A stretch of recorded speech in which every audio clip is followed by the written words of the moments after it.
नमस्कार. श्री स्वामी समर्थ अवधूत चिंतन श्री गुरुदेव दत्त.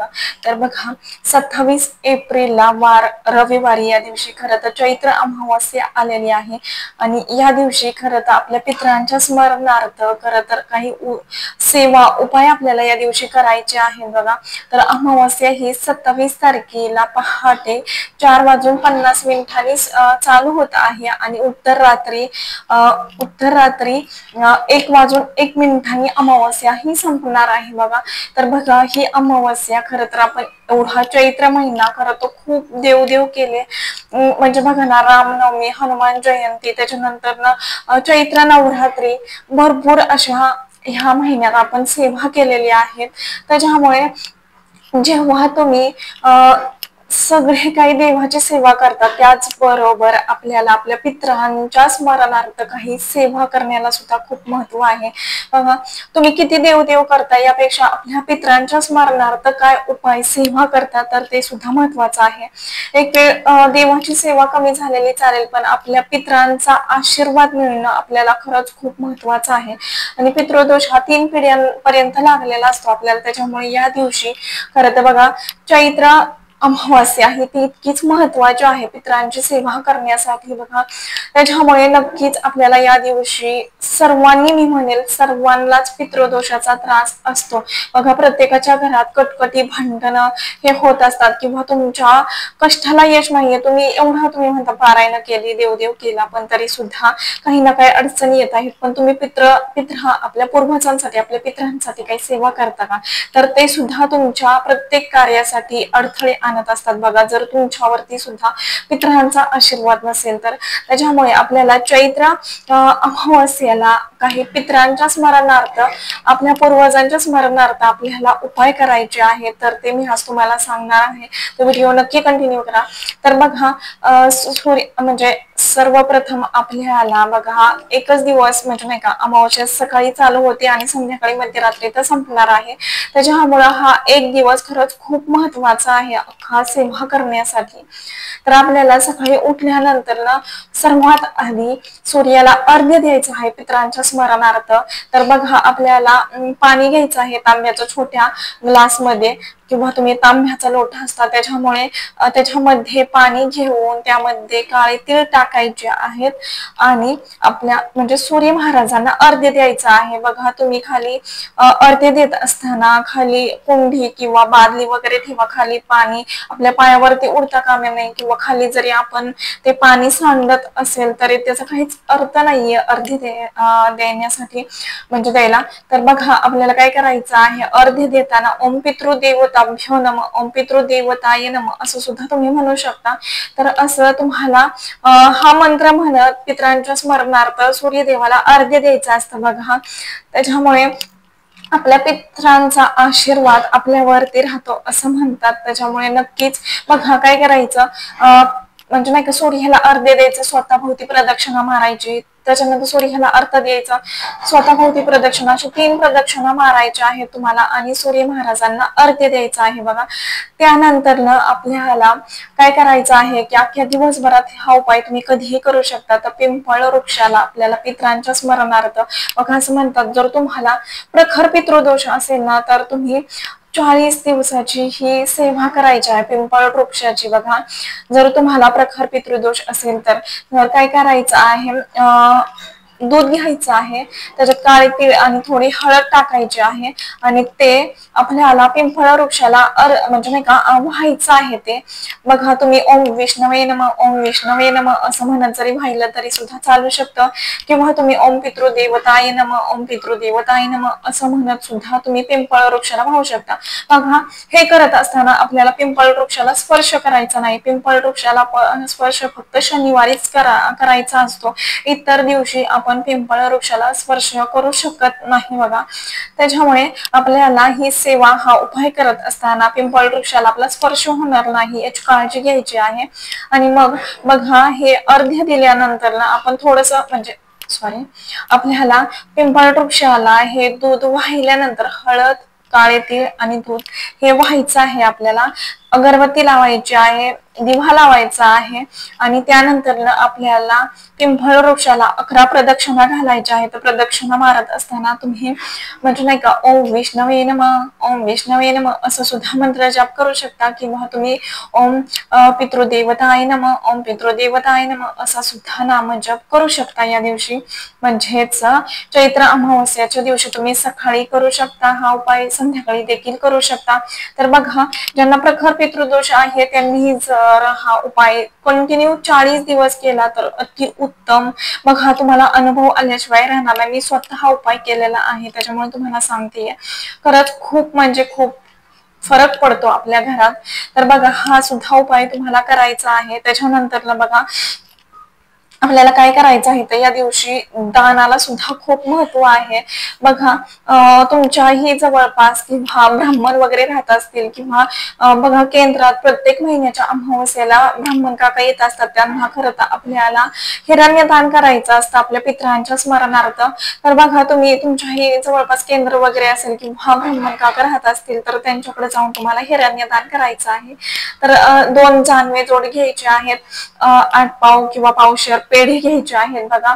आणि हे घेऊन आपल्याला आणि स्व इच्छेने आपल्याला त्यांना दक्षिणा द्यायची आहे. तुम्ही 11 रुपये, 21 रुपये, तुमच्या ह्याने 51 रुपये, 101 रुपया असं तुम्ही त्या ब्राह्मणांना दक्षिणा द्यायची आहे बघा. तर हे दिल्यानंतर सुद्धा आपल्या पितरांचा आशीर्वाद आपल्याला भेटत असतो. त्याच्यामुळे नक्की म्हणजे नक्की ही सुद्धा सेवा नक्कीच करा. बघा खूप प्रभावशाली ही देखील सेवा हा उपाय आहे बघा. त्याच्यानंतर आपल्याला या दिवशी खरं तर अमावस्याच्या दिवशी बघा आपल्याला आपण म्हणतो की डोक्यावरती सूर्य येतो 12च्या टायमिंगला आणि त्याच टायमिंग मध्ये आपल्याला आपल्या पितरांना घास द्यायचा असतो बघा. तर बघा आपल्याला काय करायचं आहे, 1 वाटीभर होईल एवढा आळणी भात शिजवायचा आहे. आळणीच भात शिजवायचा, त्यात मीठ टाकायचं नाहीये. आळणी भात शिजवायचा आणि तो सर्व भात आपल्याला घ्यायचा आहे. तो भात कोणीच घरातल्यांनी खायचा नाहीये. तो भात घ्यायचा, त्यावरती थोडं तूप टाकायचं, काळे तीळ टाकायचे आणि हे आपल्याला आपल्या पितरांच्या स्मरणार्थ कावळ्यांना हा घास द्यायचा असतो बघा. त्याच्यामुळे जरी नाही का तुम्ही एखाद्या झाडाखाली ठेवू शकता किंवा तुमच्या घराच्या गच्चीवरती ठेवू शकता, गॅलरीत ठेवू शकता. तिथे येऊन हे बघा ज्यांना खरंच प्रखर पितृदोष असतो ना तर त्यांच्या घराजवळ रोज कावळा येऊन ओरडत असतो बघा. बऱ्याच जणांना हे माहिती नाहीये. आपण म्हणतो की पाहुणे यायच्यात म्हणून कावळा ओरडतोय, पण त्याचा अर्थ तसा नसतोच. त्याचा अर्थ असा असतो की आपले पूर्वज म्हणजे त्या कावळ्याच्या स्वरूपात येऊन आपल्या घरापाशी जर ओरडत असतील तर तुम्ही समजून जायचं की पितृदोष आहे आणि प्रखर पितृदोष आहे. त्याच्यामुळे जर कावळा येऊन असं घरापुढे ओरडत असेल तर तुम्हाला नक्कीच त्या कावळ्यांना पाणी ठेवायचं आहे. काही ना काही तुम्ही रोज धान्य म्हणजे नाही का ते किंवा भात वगैरे तुम्हाला त्यांना द्यायचं आहे. खरं तर बघा तुम्हाला किती फरक पडतो घरात. एवढा प्रभावशाली ही सेवा आहे बघा. पंचमहायज्ञ गुरुमाऊली म्हणतात की प्रखर पितृदोष असेल तर तुम्ही पंचमहायज्ञ जे काही तुमच्या माग पूर्वजन्माचे दोष लागलेले आहेत, हत्येचे दोष असतील, जे काही कोणते दोष तुमच्या मागे लागलेले असतील बघा तर ते या पंचमहायज्ञातून जातातच बघा.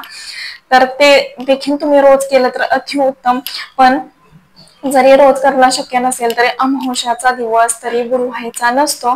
तर या दिवशी आपल्याला त्यांच्या स्मरणार्थ गच्चीवरती भात ठेवा, थोडं का होईना पाणी ठेवा, म्हणजे नाही का एका भांड्यात पाणी ठेवा. तुम्ही म्हणजे नाही का कावळ्यानेच खावं असं नियम नाही. कोणत्या जरी पक्ष्याने मुख्य प्राण्यांनी जरी तो घास खाल्ला तरी ते त्यांच्या स्मरणार्थ असतो आणि ते बघून ते आनंदी होत असतात बघा.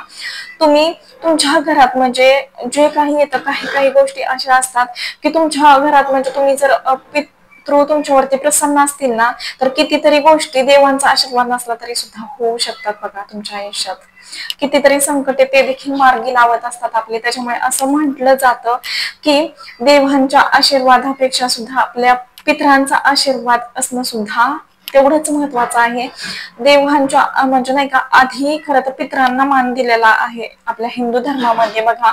जर ज्यांना पितृदोष असेल ना तर त्यांना बघा सांगण्यात येते की तुम्ही पितृस्तुती स्तोत्र वाचा. तर ते कधी वाचायचं असतं तर आपल्याला देवपूजेच्या आधी वाचायचं असतं. देवपूजा आधी वाचायचं आणि नंतरच देवपूजा करायची असते बघा असं सांगितलं जातं. तर बघा एवढं महत्व आहे त्यांना, तर तुम्ही नक्कीच ही सेवा करा. बघा सर्वांनाच पितृदोष असतो, तुम्ही असं कधीच म्हणू नका की आम्हाला नाहीये, हे नाहीये, ते नाहीये. पण तुम्ही जर स्वतःच्या आयुष्यात काय चाललंय ते जर बारीक बारीक गोष्टीचं जर नोटीस केलं ना, तर तुम्हाला समजून जाईल. खरं तर ज्यांना पितृदोष आहे ना, तर त्यांच्या म्हणजे मुलांचे लग्न जमण्यात अडथळे येतात, मुलं बाळ होण्यासाठी अडथळे येत असतात, घरात कटकटी भांडणं वारंवार होत असतात, घरात काही ना काही गोष्टी घडत असतात बघा, वारंवार आजार पण येत असतात. त्याच्यानंतरला बघा नाही का, मुलांच्या लग्नाच्या बोलणीसाठी सुद्धा अडथळे येत असतात, किंवा जॉब विषयी काही ना काही अडथळे येतच असतात बघा. त्याच्यावरून तुम्हाला समजून जायचं आहे की आपल्याला सुद्धा पितृदोष आहे. त्याच्यामुळे या दिवशी नक्की म्हणजे नक्कीच हा उपाय करा. आणि मेन म्हणजे या दिवशी जर तुमचं स्वतःचं घर असेल तर तुम्हाला तुमच्या स्वतःच्या घरावरून सुख शांती घरात नांदण्यासाठी हा उद्धार करायचा आहे बघा. एक नारळ घ्यायचा आहे, त्यावरती सुख्या सेंदूर आणि त्रिशूळ काढायचा आहे, आणि तो नारळाची शेंडी समोर येईल असा नारळ धरायचा आणि 7 वेळा क्लॉकवाईज आपल्या मेन दरवाजा मुख्य दरवाजावरून तो फिरवून घ्यायचा आहे नारळ 7 वेळा. फक्त हे करत असताना आपल्याला श्री स्वामी समर्थ, श्री स्वामी समर्थ असा महाराजांचा मंत्र म्हणत हा उद्धारा करायचा आहे. आणि हा उद्धारा झाल्यानंतर आपल्याला तो नारळ एखाद्या कचरा कुंडीत किंवा अशा ठिकाणी टाकायचा आहे की जिथं कोणीही जाणार नाही, किंवा तो नारळ ओलांडला जाणार नाही, अशा ठिकाणी आपल्याला टाकून द्यायचं आहे बघा. म्हणजे नाही का, अशा ठिकाणी कधीच टाकू नका की कोणीतरी ओरडल आणि कोणाचं तरी नुकसान होईल त्याच्यामुळे. तर असं करू नका. खरं तर आपल्या चांगल्या होण्यासाठी आपण दुसऱ्याचं वाईट खरं तर करू शकत नाही, त्याच्यामुळे अशाच ठिकाणी टाका. आणि मेन म्हणजे तुमच्या घरात म्हणजे नाही का, जी काही निगेटिव्ह ऊर्जा किंवा जे काही कटकटी भांडण आहेत तर ते सुद्धा जाण्यासाठी अमावस्येच्या दिवशी आपल्याला पिवळी मोहरी घ्यायची आहे थोडीशी, त्यामध्ये आपल्याला जी काही विभूती असते आपल्या घरात तर ती थोडी टाकायची आहे, आणि 11 वेळा कालभैरव अष्टक म्हणायचं आहे, आणि 1 वेळा वाल्घा सुक्त म्हणायचं आहे. तुम्ही मोहरी हातात घ्यायची उजव्या हातात, ते दोन्ही मंत्र म्हणजे नाही का स्तोत्र म्हणायचे, कालभैरव अष्टक 11 वेळा, 1 वेळा वाल्घा सुक्त म्हणायचा. आणि ती मोहरी आपल्याला म्हणून झाल्यानंतर आपल्या घराच्या पूर्ण कोपऱ्यात, टॉयलेट बाथरूम सोडून आपल्या घराच्या पूर्ण कोपऱ्यात आपल्याला ती मोहरी टाकायची आहे बघा. त्यांनी सुद्धा खूप सारा फरक पडत असतो. आणि मुलांच्या वरून सुद्धा तुम्ही जर उतारा करत असाल बघा, मुलं तापत असतील, चिडचिडपणा करत असतील, तरी सुद्धा तुम्ही मुलांवरून सुद्धा हा उतारा सेम असाच करू शकता. आणि बघा पिवळ्या मोहरीचा सुद्धा म्हणजे नाही का, तुमच्याही मुलांना दृष्ट लागत आहे, चिडचिड करत आहे, तरी सुद्धा तुम्ही मुलांवरून त्या पिवळ्या मोहरीनं दृष्ट काढू शकता बघा. तो सुद्धा एक पिवळ्या मोहरीचा तांत्रिक उपाय आहे, तो सुद्धा खूप प्रभावशाली आहे, त्याच्यामुळे तो सुद्धा तुम्ही करू शकता अमावस्याच्या दिवशी. तर बघा ह्या सर्व काही सेवा तुम्हाला अमावस्याच्या दिवशी नक्की म्हणजे नक्कीच करायच्या आहेत, आपल्या पितरांच्या स्मरणार्थ, आपल्या पूर्वजांच्या स्मरणार्थ. बघा खूप म्हणजे खूप आपण देवदेव किती करतो यापेक्षाही आपल्या पूर्वजांची सेवा किती करतो हे देखील महत्वाचं आहे. त्याच्यामुळे नक्की म्हणजे नक्कीच ह्या सर्व काही सेवा करा या दिवशी. आतापर्यंत एवढंच झालेली सेवा मी महाराजांची रुजू करते. व्हिडिओ आवडला असेल तर लाईक करा, शेअर करा, आणि चॅनेलवरती नवीन असाल तर असंच नवनवीन व्हिडिओ पाहण्यासाठी चॅनेलला सबस्क्राईब करा. धन्यवाद. श्री स्वामी समर्थ.